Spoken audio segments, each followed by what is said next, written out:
নমস্কার, স্যান্দন টিভির পর্দায় এই মুহূর্তে আমি রয়েছে দীপান্বিতা। চোখ রাখবো এখনকার মতো প্রাইম নিউজে।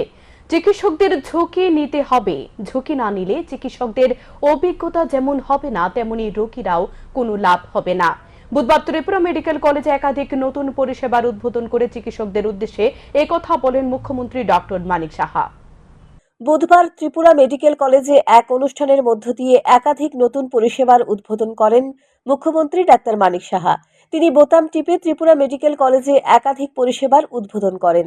বিভিন্ন পরিষেবার মধ্যে নতুন ওপিডি ভবনে নতুন আইসিইউ কমপ্লেক্স, আধুনিক সুবিধা সহ কেবিন, 30 শয্যা বিশিষ্ট high end dialysis unit, ENT বিভাগে নতুন ওটি, চক্ষু বিভাগে এনপিসিবি, চক্ষু বিভাগে রেটিনা সার্জারির সুবিধা ও ত্রিপুরা কলেজ অফ নার্সিং এর কমিউনিটি ল্যাবে স্কিল ল্যাবের উদ্বোধন করা হয় এই দিন উদ্বোধনী অনুষ্ঠানে বক্তব্য রাখতে গিয়ে মুখ্যমন্ত্রী ডাক্তার মানিক সাহা বলেন, একটা সময় ত্রিপুরা রাজ্যে মেডিকেল কলেজ হবে কেউ কোনোদিন ভাবেনি।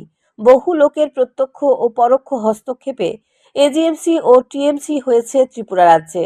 তৎকালীন সময় পিপিপি মডেলে টিএমসি শুরু হয়েছিল। তখন বহু ঘটনা ঘটেছে। ওই সময় টিএমসির সামনে থাকা ঔষধের দোকানের মালিকরা টিএমসির কর্মীদের শারীরিকভাবে নিগ্রহ করেছিল, কারণ তারা ভেবেছিল টিএমসি হলে তাদের ব্যবসায় ভাটা পড়বে। ঔষধের দোকানের মালিকদের সেই সময় অনেক বোঝানো হয়েছিল বলে জানান মুখ্যমন্ত্রী। চিকিৎসা পরিষেবা প্রদানের ক্ষেত্রে চিকিৎসকদের ঝুঁকি নিতে হবে। ঝুঁকি না নিলে চিকিৎসকের অভিজ্ঞতা যেমন হবে না তেমনি রোগীরও কোনো লাভ হবে না। টেলিমেডিসিনের মাধ্যমে রোগী ও রোগীর পরিবারের লোকেদের সাথে নিয়ে বহিরাজ্যের বিশেষজ্ঞ চিকিৎসকদের সাথে পরামর্শ করে রোগীকে চিকিৎসা পরিষেবা প্রদানের জন্য চিকিৎসকদের পরামর্শ দেন মুখ্যমন্ত্রী। তিনি বলেন, এইভাবে চিকিৎসা পরিষেবা প্রদান করলে রোগীর পরিবার যেমন খুশি হবে তেমনি চিকিৎসকদের আত্মবিশ্বাস বৃদ্ধি পাবে। তো আমরা চাই এখানের মধ্যে ওনাকে আমি বলেছি সেক্রেটারি সাহেবকে যে আপনি টেলিমেডিসিন নিয়ে আমরা অনেক সময় কথা বলি, এটা যেন সাস্টেন করে। পেশেন্ট পার্টি ওদেরকে বসাবেন, ডাক্তার কনসালটেন্ট ডক্টর সেও বসবে, বসে বেস্ট যারা আছে ডাক্তার তাদের সাথে আপনি মুভ করেন এবং টাইম থাকবে, স্লট থাকবে ওই টাইমে, কারণ ওই ডাক্তারবাবু ব্যস্ত থাকে। স্লট করে ওখানে বসুন, আপনারা বলুন যে এই সাইন অ্যান্ড সিমটম, আমরা এই ট্রিটমেন্ট দিয়েছি, এখন আপনি কি বলেন। দেখা যাবে 90%ই বলবেন যে আপনি ঠিক ট্রিটমেন্ট করছেন। তো পেশেন্টও হ্যাপি, পেশেন্ট পার্টিও হ্যাপি। এই যে ফ্লাইটের খরচ দিয়ে যাওয়া, বাড়িঘর বিক্রি করে এর থেকে দেনা করে অনেকটা কমে যাবে, আর তার মধ্যে অনেকটা ডাক্তারদের উপর আত্মবিশ্বাসও বাড়বে।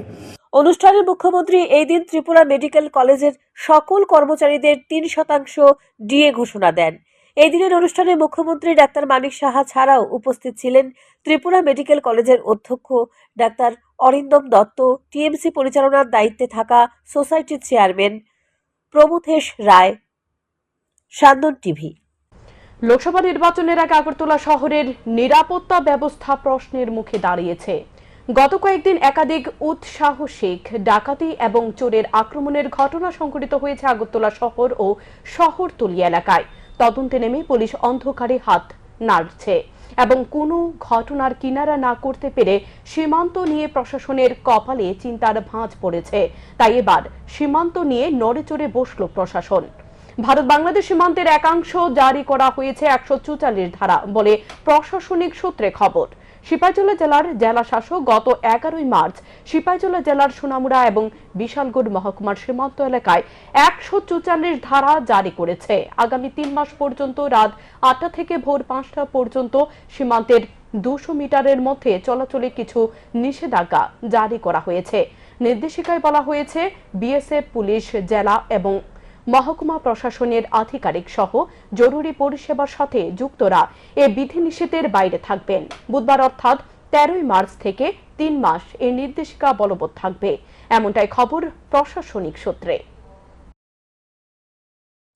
চিকিৎসকদের গাফিলতিতে প্রসব হওয়া শিশুর মৃত্যু, অভিযোগ আইজিএম হাসপাতালে।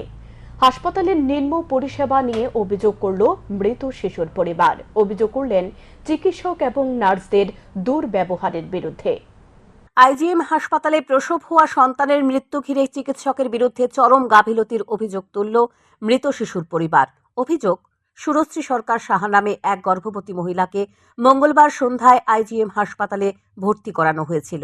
অস্বাভাবিক ব্যথায় গর্ভবতী মহিলা তখন থেকেই ছটফট করছিলেন, কিন্তু হাসপাতালে চিকিৎসক এবং নার্সরা জানিয়ে দেন আগামীকাল অর্থাৎ বুধবার সকালে নর্মাল ডেলিভারি করা হবে।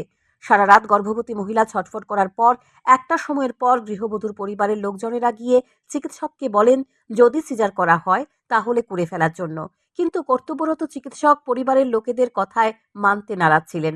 অবশেষে গৃহবধূর আত্মচিৎকারে দিশেহারা হয়ে পরিবারের লোকজনেরা চিকিৎসকের কাছে গিয়ে জানায় যদি সিজার না করা হয় তাহলে তাদের হাসপাতাল থেকে ছেড়ে দেওয়ার জন্য তারা কোনো নার্সিংহোমে নিয়ে গিয়ে গৃহবধূর ডেলিভারি করাবে।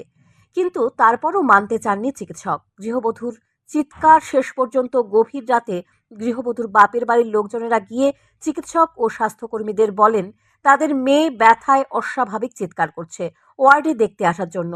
তখন অত্যন্ত দুর্ব্যবহার করেন হাসপাতালের নার্সেরা। অভিযোগ যে ব্যবহার রাস্তার কুকুরের সাথে মানুষ করে না, নার্সরা সেটা করছেন। তারপর সকাল হওয়ার পর ওটিতে নিয়ে যাওয়া হয় গর্ভবতী মহিলাকে। কিছুক্ষণ পর গর্ভবতী মহিলার স্বামীকে নার্স জানান সন্তান হয়েছে। দেখার জন্য লেবার রুমে যাওয়ার কথা বলেন। যথারীতি তারা গিয়ে শিশুটিকে দেখে আসে। শিশুটি ছিল সুস্থ। 15 মিনিট পর আবার এসে পরিবারের লোকজনদের বলেন শিশুটির মৃত্যু হয়েছে। তখন কান্নায় ভেঙে পড়ে মৃত শিশুর পরিবার। চিকিৎসক ও নার্সের চরম গাফিলতির কারণে শিশুটির মৃত্যু হয়েছে বলে অভিযোগ তুলেন স্বামী, শাশুড়ি সহ পরিবারের সকলে। তাদের বক্তব্য মঙ্গলবার সন্ধ্যায় অত্যন্ত ব্যথার অবস্থায় নিয়ে আসার পর সাথে সাথে যদি সিজার করা হতো তাহলে মৃত্যুর কোলে ঢলে পড়তে হতো না শিশুটির। ব্যথা ছিল, প্রচণ্ড ব্যথা ছিল আর কি। ব্যথা ছিল বলে আপনার কি জানি তারা করেছে যে সিজার লাগলে আমরা সিজার করলাম, তারা না বাচ্চা নর্মালি আছে, নর্মাল ডেলিভারি। হ্যাঁ, ভালো পজিশনে আছে। আমরা করতে বারবার তারা কইতেছি যে সিজার লাগলে আমরা সিজার করালাম। তারা না কোনো সমস্যা নাই, ভালো পজিশনে আছে, নর্মালি আছে।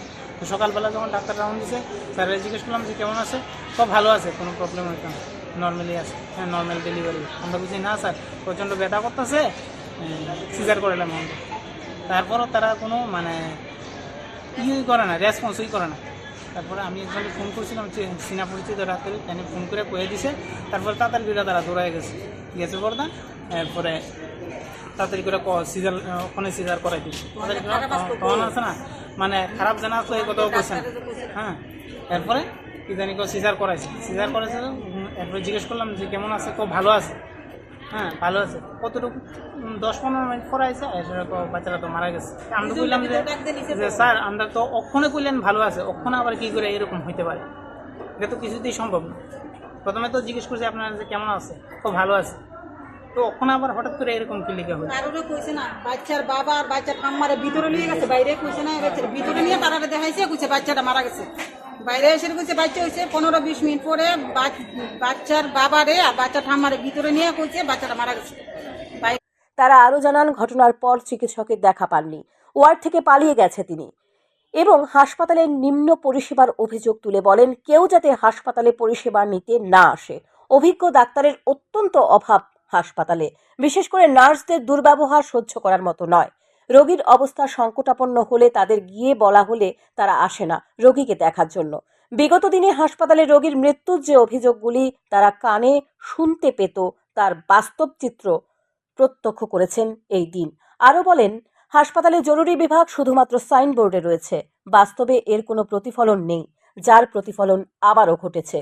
বাইট এভিও সরকারের কাছে সুষ্ঠু তদন্তের দাবি করলেন মৃত শিশুর পরিবার। সান্দন টিভি। পুলিশি ব্যবস্থায় গাফিলতির কারণে চুরাইবাড়ি সেল ট্যাক্স গেট সংলগ্ন এলাকায় আসাম আগরতলা জাতীয় সড়ক অবরোধ করল দূরপাল্লার মালবাহী গাড়ি চালকরা। তাদের অভিযোগ প্রায়ই চলছে গাড়ি থেকে চুরির ঘটনা। পুলিশের সুষ্ঠু ব্যবস্থার যথেষ্ট অভাব রয়েছে বলে মনে করছেন গাড়ি চালকরা। চুরাইবাড়ি সেল ট্যাক্স গেট সংলগ্ন এলাকায় আসাম আগরতলা জাতীয় সড়ক অবরোধ দূরপাল্লার মালবাহী গাড়ি চালকদের। নেশা বাণিজ্য রুখতে আসাম চুরাইবাড়ি সীমান্তের দুই পাশে অর্থাৎ এক পাশে ত্রিপুরা পুলিশ ও অপর পাশে আসাম পুলিশ নাকা বসিয়ে যানবাহন চেকিংয়ের উপর জোর দিয়েছে। উভয় নাকা চেকিং পয়েন্টে অত্যাধুনিক কোনো স্ক্যানার মেশিন না থাকায় শ্রমিক দিয়ে যানবাহন চেকিং করা হয়। মালবাহী গাড়ি চালকদের অভিযোগ শ্রমিকদের গাড়ি থেকে মাল আনলোড করে যানবাহন চেকিং করার ফলে সময় বেশি লাগে। তার উপর শ্রমিকদের মজুরির টাকা যান চালকদের দিতে হয়। সময় বেশি লাগার ফলে গাড়ি নিয়ে নাকা পয়েন্টে রাত কাটাতে হয় তাদের। দেখা যায় রাতের বেলায় তাদের গাড়ি থেকে তেল চুরি হয়ে যায়, গাড়ি চালকদের মোবাইল চুরি হয়ে যায়। এই বিষয়ে পুলিশকে অবগত করা হলেও কাজের কাজ কিছুই হয় না। সেখানে নেই কোনো নিরাপত্তা। এছাড়াও সেখানে পানীয় জল, খাবার, শৌচালয় কোনো কিছুর ব্যবস্থা নেই। তাই তারা এই দিন সকাল থেকে সড়ক অবরোধে সামিল হয়েছে। মালবাহী গাড়ি চালকদের দাবি, অত্যাধুনিক স্ক্যানার দিয়ে যানবাহন চেকিং করা হোক, তাহলে সময় কম লাগবে, তাদের সুবিধা হবে। আর যারা গাঁজা সহ নেশা সামগ্রী পাচারের সাথে যুক্ত তাদেরকে কঠোর শাস্তি প্রদান করা হোক। हो गए है। गाड़ी लोड करके हम इधर कुमारघाट से आया, हिमाचल का माल है मेरे पास। ये गाड़ी चेकिंग के लिए रुका है, यहाँ इतना जाम लगा हुआ है और 100 मीटर में 2 बॉर्डर है। यहाँ दोनों बॉर्डर में गाड़ी चेक कराना पड़ता है, माल नीचे उतारना पड़ता है। पर बॉर्डर 2000 रुपये, एक बॉर्डर में 2000 रुपया लगता है, दूसरे बॉर्डर में 3000 रुपया। अब ड्राइवर कहाँ से इतना पैसा देगा? यहाँ ना कोई सुविधा, कोई किसी चीज की सुविधा नहीं, बाहर जाने की नहीं, कोई पानी की नहीं है, कोई होटल नहीं है। यहाँ तो सिलेंडर सारे खत्म हो गए हुए। अब 200 रुपए का पानी का बोतल दे रहे। रात को चोरी हो गया डीजल 10 गाड़ी का, 4 लाख का तो डीजल चोरी हो गया। और मोबाइल 10 आदमी के मोबाइल चोरी हुए। इसके बारे में कोई यहाँ कोई सोच नहीं रहा। पुलिस वाले की कोई प्रोटेक्शन नहीं है, यहाँ कोई PCR नहीं है, कोई रात को कोई गश्त नहीं होता है यहाँ। इसलिए गाड़ी वाला आज मजबूर पड़ा हुआ है यहाँ। अब इस जगह का नाम चुराईवाड़ी बॉर्डर है, त्रिपुरा और असम का जो बॉर्डर है, चुराईवाड़ी नाम है यहाँ का। और इस बॉर्डर में यही काम है हमेशा। हम सरकार से ये विनती करते हैं कि यहाँ कोई स्कैनर सिस्टम किया जाए, जैसे हर एक ऑल इंडिया में हर एक बॉर्डर में स्कैनर से गाड़ी चेक होता है। अब जो भी यहाँ जो भी चीज चल रही है, गंजा गुंजा सब कुछ आ जाएगा उसमें। या तो पहले ऐसा करिए, जो गंजा भेजने वाला उनको पकड़िए पहले ही, कहाँ से कौन बिल टिलगाता है इसमें, कौन कैसे भेजता है, पता लग जाएगा। गंजे बेचना है कि माँ को मारो ना, पहले ड्राइवर ने क्या गुनाह किया, माल में लपेट के भेज देता है और आगे ड्राइवर फंस जाता है इसमें। जो ड्राइवर खुद ऐसा क्राइम करता है उसको कड़ी से कड़ी सजा दी जाए। है रात में कल के रात में तो क्यों डीजल चोरी हो गया। हम लोग बताइए, शीशा काट के ड्राइवरों का मतलब करना है, मार पीट के दवाई छिड़क के वो लोग मतलब करना है, ले जाते हैं मोबाइल, ले जाते हैं, मारते भी पीटते भी। तो ड्राइवर को बहुत बुरी तरह से मार भी दिए हैं। कुछ ड्राइवर घर चले गए। हम लोग क्या करेगा बाबू, गरीब आदमी है। उसको पकड़िए, जो गांजा लेके जा रहा है उसको पकड़िए। हमारे तो छोड़िए बाबू, कम से कम स्कैनर लगवाइए। हर एक जगह बॉर्डर पे स्कैनर लगा हुआ है बाबू। खेत बंद करो ना, तो गाजा जो कंपनी से लोड हो रहा है गाड़ी, टिपरा में गाजा होता है, कोई नहीं। এখন দেখার বিষয় ঊর্ধ্বতন কর্তৃপক্ষ কি ব্যবস্থা গ্রহণ করে। সান্দন টিভি। অনলাইনে ব্যবসা করার প্রলোভন দেখিয়ে 20 লক্ষ টাকা হাতিয়ে নিল এক প্রতারক। বুধবার অভিযুক্ত এই প্রতারককে আটক করে অভিযোগকারী ব্যক্তি তুলে দিল এনসিসি থানার পুলিশের হাতে। রাজধানী আগরতলার গোয়ালাবস্তি এলাকার বাসিন্দা অমিত কুমার দত্ত তার এক বন্ধুর প্রলোভনের ফাঁদে পা দিয়ে অনলাইনে ব্যবসা করার জন্য 20 লক্ষ টাকা দিয়েছিল এক প্রতারককে। অমিত কুমার দত্ত জানিয়েছেন, তার সেই বন্ধুর প্রলোভনের ফাঁদে পা দিয়ে 5 জনের কাছ থেকে 20 লক্ষ টাকা একত্রিত করে সেই টাকাটা তুলে দিয়েছিল অনলাইন ব্যবসা করার জন্য এক প্রতারকের হাতে। দীর্ঘ কয়েক মাস এই টাকা না পেয়ে অমিত কুমার দত্ত সেই প্রতারকের সঙ্গে একটি লিখিত চুক্তিও করে। কিন্তু দীর্ঘ প্রায় 1 বছর ধরে সেই প্রতারক অমিত কুমার দত্তকে প্রতারণার ফাঁদে ফেলে অদৃশ্য হয়ে পড়ে। এমনকি মোবাইলেও তাকে পাওয়া যায়নি। বুধবার সেই প্রতারক গুয়াহাটি থেকে আসার পর বিমানবন্দর সংলগ্ন এলাকায় তাকে আটক করে অমিত কুমার দত্ত। নিয়ে আসে এনসিসি থানার পুলিশের কাছে। অমিত কুমার দত্ত জানিয়েছেন, সেই প্রতারক তাকে বেশ কয়েকটি চেক দিয়েছিল। এর মধ্যে কয়েকটি ছিল ব্যাংক চেক, আবার কয়েকটি ছিল প্রতারকের বাবার নামে। 2.5 লক্ষ টাকার চেক বাউন্স হয়ে গেছে। টাকা দিয়ে নিয়েছে, এরপরে আমি ধরছি বলে এগ্রিমেন্ট করছে। এরপরে 4-5 বছর এগ্রিমেন্ট করেছি, 1 বছর পরে ওখানে আইসে ফোন সব সুইচ অফ করে দিচ্ছে, ধরছে এখন থামে থাকছে। রাজধানী আগরতলা সহ বিস্তীর্ণ এলাকায় এই ধরনের প্রতারকের সংখ্যা যে দিন দিন বেড়েই চলেছে তা বলার অপেক্ষাই রাখে না। আর প্রতারকদের প্রলোভনের ফাঁদে পা না দেওয়ার জন্য সাধারণ মানুষকে আরও বেশি সতর্কতা অবলম্বন করা প্রয়োজন। সান্দন টিভি। বুধবার সচিবালয়ে রাজ্য সরকারের গ্রাম উন্নয়ন দপ্তরের এক গুরুত্বপূর্ণ সাংবাদিক সম্মেলন অনুষ্ঠিত হয়। সাংবাদিক সম্মেলনে গ্রাম উন্নয়ন দপ্তরের সচিব ডক্টর সন্দীপ আর রাঠোর জানিয়েছেন, পঞ্চায়েত এলাকা উন্নয়নের জন্য একটি গুরুত্বপূর্ণ প্রকল্প আনা হচ্ছে, যার নাম দেওয়া হয়েছে পঞ্চায়েত ডেভেলপমেন্ট ইন্ডেক্স। এই প্রকল্পের অন্তর্গত পঞ্চায়েত এবং ভিলেজ কমিটিগুলো তার সংশ্লিষ্ট এলাকাগুলোতে রাস্তাঘাট, পানীয় জল, শিক্ষা, স্বাস্থ্য পরিষেবা এই সমস্ত বিষয়ে কি কি উন্নতি ঘটছে, কতটুকু উন্নতি ঘটছে তার তথ্য আপলোড করবে। এর ভিত্তিতে গ্রাম উন্নয়ন দপ্তর পরিষ্কার হাতে পারবে উন্নয়নের ক্ষেত্রে কোন প্রকল্প এলাকায় কতটুকু অগ্রগতি করছে আর কোন কোন এলাকা উন্নতি ঘটাতে পারেনি। এর মধ্যে গ্রাম উন্নয়ন দপ্তর কিভাবে সংশ্লিষ্ট এলাকার উন্নতি করবে এর একটা স্বচ্ছ ধারণা নেওয়া যাবে। তিনি আশা ব্যক্ত করেন আগামী 1 মাসের মধ্যে এই স্পষ্ট ধারণা নিতে পারবে পঞ্চায়েত ডেভেলপমেন্ট ইন্ডেক্সের মধ্য দিয়ে।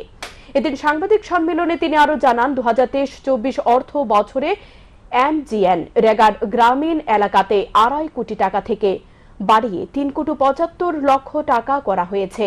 এর মধ্যে 3 কোটি 61 লক্ষ ম্যান্ডেট করা হয়ে গেছে। এর মধ্যে রাজ্যের গড় অংশ রয়েছে 61.5, যা সারা দেশের মধ্যে উচ্চ স্থান দখল করেছে। আপনি জানলে খুশি হবে, পিএম জনমন নামে স্কিম এটা শুরু হয়েছে, যার মধ্যে প্রায় যে আমাদের পিবিটিজি বিয়ান ফ্যামিলিরা আছে একেবারে পুরো শত পুয়ার, ট্রাইবাল মধ্যেও অনেক পুয়ার, ওনাদের ক্ষেত্রে ওনাদের যে ডাটা ছিল ওরা বলছিল আমাকে প্রায় এরকম ঘর আছে 30,000 ঘর যাকে আপনাকে ঘর দিতে হয়। কিন্তু আপনি জানলে মানে আশ্চর্য পাবেন, যখন আমরা প্রত্যেকের বাড়িতে গেছি, ওরা প্রত্যেকের বাড়ির নাম দিছে আমাকে, পারাওয়াইজ নাম দিছে, ওরা বাড়ির নাম দিছে না। আমরা প্রত্যেক বাড়িতে গেছি, 29,000 থেকে অলরেডি আমরা 12,000 ফ্যামিলিকে অলরেডি ঘর দিয়ে ফেলেছি, মানে ওরা অলরেডি কভার ছিল, ওনার কাছে ইনফরমেশন ছিল না। আচ্ছা, রিমেনিং যে 18,000 আছে যার মধ্যে অলরেডি আমরা 9,000 কেও ঘর দিয়ে ফেলেছি, বাকি 8,000 যে রয়েছে আমাদের 8-9,000, এটার ক্ষেত্রে অ্যাকচুয়ালি একটা টেকনিক্যাল প্রবলেম আছে, সেটা ওনার কাছে ফ্ল্যাগ করেছি। হরিনাম সংকীর্তনে দুই পক্ষের মারপিটের ঘটনাকে কেন্দ্র করে উত্তেজনা ছড়িয়ে পড়ল বিশালগড় মহকুমার কসবা এলাকায়। এই মারপিটের ঘটনায় গুরুতর আহত অমিত সরকার নামে এক যুবক। পুলিশ ঘটনার তদন্ত শুরু করেছে। বিশালগড় মহকুমার বাইদ্যাদিঘি কসবা এলাকার অমিত সরকার নামে এক যুবক বাইক নিয়ে হরিনাম সংকীর্তনে যায়। সেখানে অমিত সরকার নামের ওই যুবকের সঙ্গে বাইকের হর্ন বাজানোর ঘটনাকে কেন্দ্র করে অটো নিয়ে দাঁড়িয়ে থাকা বিজয় সাহা নামে এক যুবকের সঙ্গে কথা কাটাকাটি হয়। এরপর বিজয় সাহা এবং অমিত সরকারের মধ্যে মারপিটের ঘটনা ঘটে। বিজয় সাহা এলাকার তরফে অভিযোগ করা হয়, হরিনাম সংকীর্তন চলাকালীন সময়ে মারপিটের ঘটনা ঘটে পরবর্তী সময়েও। অমিত সরকারের পক্ষে লোকজন এসে পরবর্তী সময় বিজয় সাহাকে তার বাড়িতে ঢুকে মারধর করে বলে অভিযোগ। অত্যাচার করতে হইলে অত্যাচার হবে, কয়তনটা পারছে না।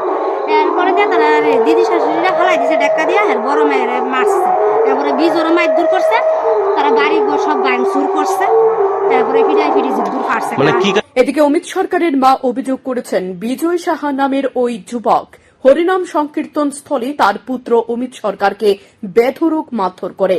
এতে রক্তাক্ত হয়ে পড়ে অমিত। ছেলেকে বাঁচানোর জন্য মা এগিয়ে গেলে বিজয় সাহার পক্ষের লোকজন মাকেও নাকি আক্রমণ করার জন্য এগিয়ে আসে। কোন রকমে ছেলে অমিত সরকারকে আহত অবস্থায় উদ্ধার করে বাড়িতে নিয়ে আসে তার মা। রাস্তার মধ্যেই তারা বাইক লিয়ে যাই তো লইছে, অটোটি বলে দাঁড়ায় রয়েছে, অটোটা সরানোর লেগে তারা হরান দিছে, কইতেছে নাই মাসে কইতেছে কত হরান দিছস করে, হরান দিতাম না, আমরা যাইতে লইলে তো তোমরা হরানই দিতেই বনাইলে তোমরা সরবা কেমনে, হরান দিছে দেখি তারা বলে ধৈরা লাইছে, ধৈরা সেরে বলে তারা বাড়ি ঢুকাই লাইছে।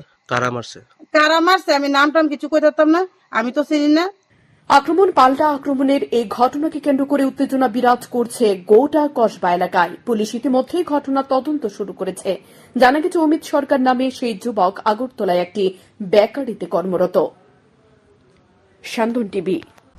রাজধানীর বটতলা এলাকায় ব্রিজের নিচ থেকে উদ্ধার হয়েছে এক অজ্ঞাত যুবকের মৃতদেহের পাশ থেকে উদ্ধার হয়েছে ড্রাগসের কৌটা এবং সিরিঞ্জ। এ বিষয়ে হোম জানান, এডিনগর থানার পুলিশের কাছ থেকে খবর পেয়ে ঘটনাস্থলে যায় তারা। মৃতদেহ উদ্ধার করে জিবি হাসপাতালের মর্গে নিয়ে এসেছে।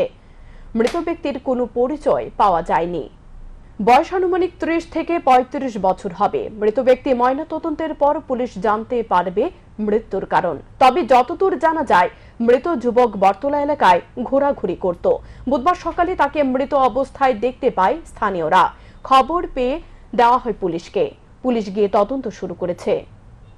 আমরা গিয়ে বটতলা ব্রিজের তলায় দেখছি শুয়ে রয়েছে ডেড বডি, ঠিক আছে।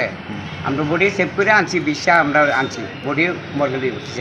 কোন থানাতে খবর দেওয়া হয়েছিল? এটি নম্বর থানাতে খবর দিচ্ছি। আপনারা গিয়া কি অবস্থা পাইছেন? তো ডেড বডি ঘুমাইছে মরা, একটা সিরিজ পাইছিল গে। কি মনে হয় মানে ব্রাউন সুগার নেশা টেশা করতো? কোন সিরিজ পাইছিল অনেক মানুষ খাইছে না, করতে গেছে আমি বুঝাতাম না ভাই। আচ্ছা, বয়সটা কিরকম হইব? বয়সটা আমি সিরিজ পাই খেয়েছিল এখন অব্দি বাড়ির লোক আইসিনি না। কি মনে হয় মানে নেশার কারণে মৃত্যু হয়েছে? এমন হইতে পারে, নেশার কারণে মৃত্যু হইতে পারে। করতে সিরিজ জন আছে তুলে নেশাই করতো। রহস্যজনকভাবে অগ্নিদগ্ধ হয়ে শিশুর মৃত্যু জিবি হাসপাতালে, চিকিৎসাধীন শিশুর মা। ঘটনা রাজধানীর ডুকলি বণিকপাড়ায়।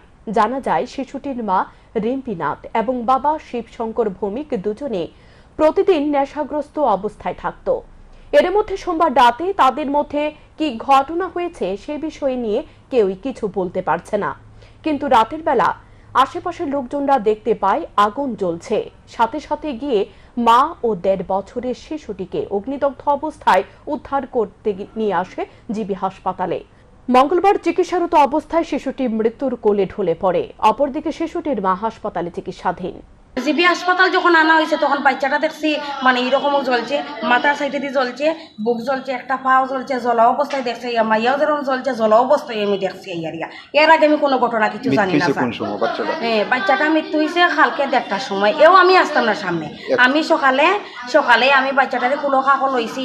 এর আগের দিন যেন আমি আইছি এই সময় 11:30টার সময় খবর পাইয়া আমি গাড়ি না পাইয়া আমি কেমনে আইমো করতে করতে আমার জামাইরও হয়েছে একটা গাড়ি পাঠান লাগে। তুই তো আর গাড়ি পাঠাইতো কেমনে, হেও যে পাঠাইতো হেও যাইতো না।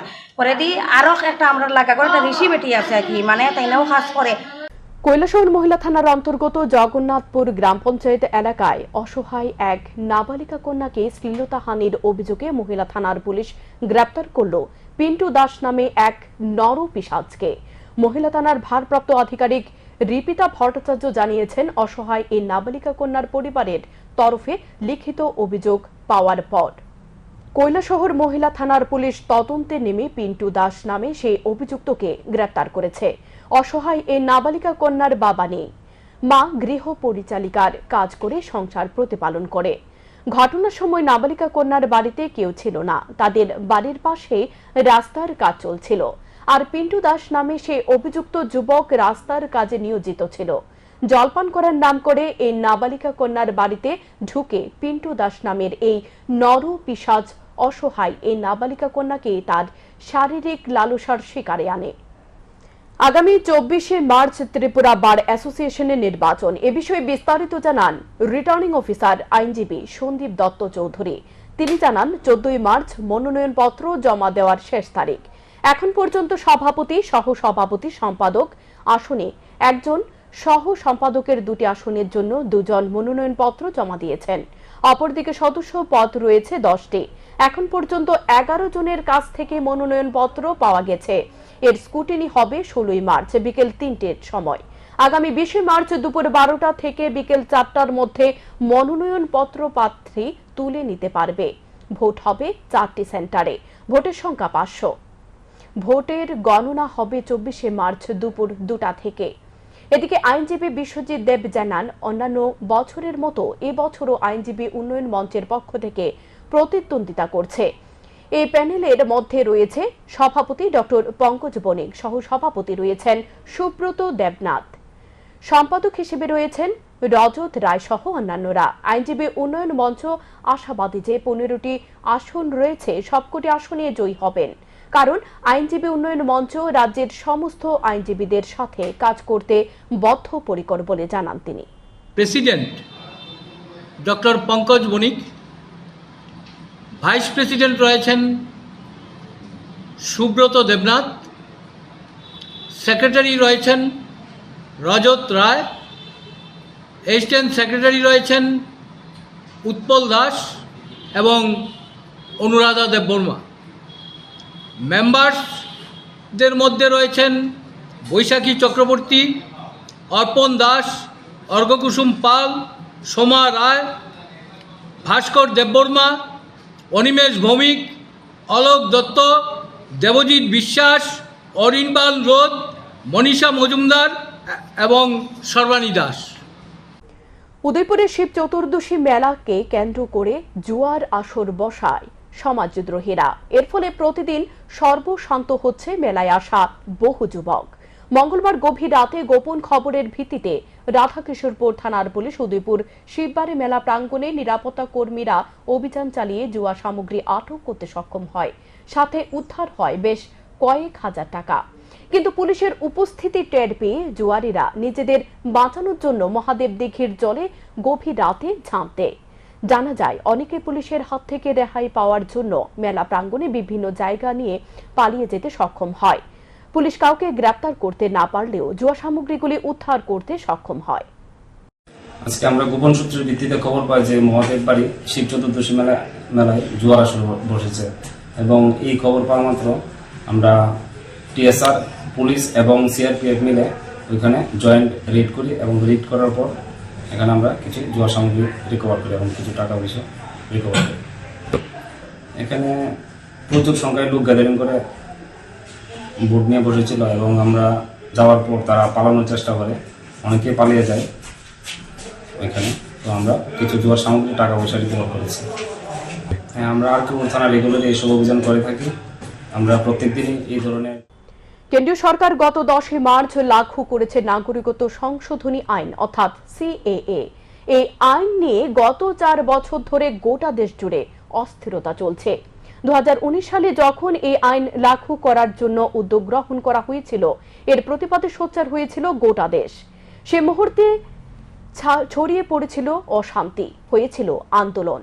100-র উপরে সাধারণ মানুষ প্রাণ হারিয়েছিল। গত 4 বছর পর লোকসভা নির্বাচনে ঠিক প্রাক মুহূর্তে এই আইন ঘোষণা করার পেছনে কেন্দ্রীয় সরকারের কি উদ্দেশ্য রয়েছে? এক সাংবাদিক সম্মেলনের মধ্য দিয়ে এই প্রশ্ন তুলল আমরা বাঙালি ত্রিপুরা রাজ্য কমিটি। সাংবাদিক সম্মেলনে আমরা বাঙালি ত্রিপুরা রাজ্য কমিটির তরফে আরও দাবি করা হয়েছে, নাগরিকত্ব সংশোধনের আইনে কি কি ধারা উপধারা রয়েছে তা এখনো পর্যন্ত সাধারণ মানুষকে অবগত করানো হয়নি। নতুন করে নাগরিকত্ব সংশোধনী আইন আনার কেন প্রয়োজন পড়ল, এ নিয়েও প্রশ্ন তুলছে তারা। আমরা বাঙালি ত্রিপুরা রাজ্য কমিটির পরিষ্কারভাবে জানিয়ে দিল, এই নাগরিকত্ব সংশোধনী আইন তারা মানে না। তাদের দাবি, সংবিধান অনুযায়ী যেভাবে নাগরিকত্ব দেওয়ার বিধি রয়েছে সে বিধিকেই তারা মান্যতা দেয়। লোকসভা নির্বাচনকে প্রভাবিত করার লক্ষ্যে এবং ভোট পাওয়ার লক্ষ্যে সামনে রেখে ভারতীয় জনতা পার্টি জয়লাভের জন্য এই ষড়যন্ত্র করে চলেছে বলে সাংবাদিক সম্মেলনে দাবি করেছেন আমরা বাঙালি ত্রিপুরা রাজ্য কমিটি।